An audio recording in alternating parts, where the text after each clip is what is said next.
Balikan natin ang pag-ulat ni Aguila Mar Gabriel. Makati Mayor Junjun Binay naharap sa panibagong plunder case na nakakahalaga ng 828 million pesos.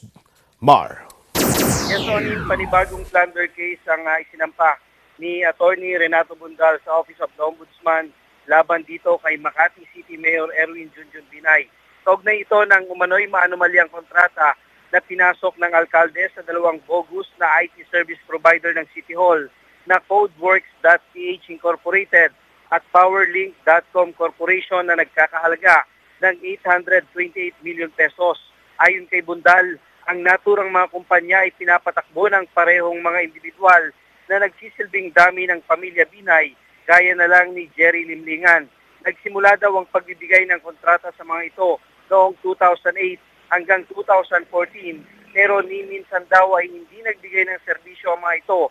Sa halip ay ang mga mismong tauhan din ng City Hall ang gumagawa sa trabahong kinontrata nila.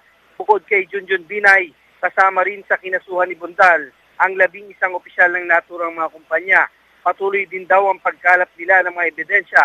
Laban naman kay Vice President Jejo Marbinay na plano rin nilang sampahan ng kasong plunder dahil sa kanyang termino umano nagsimula ang pagbibigay ng kontrata sa dalawang bogus na kumpanya.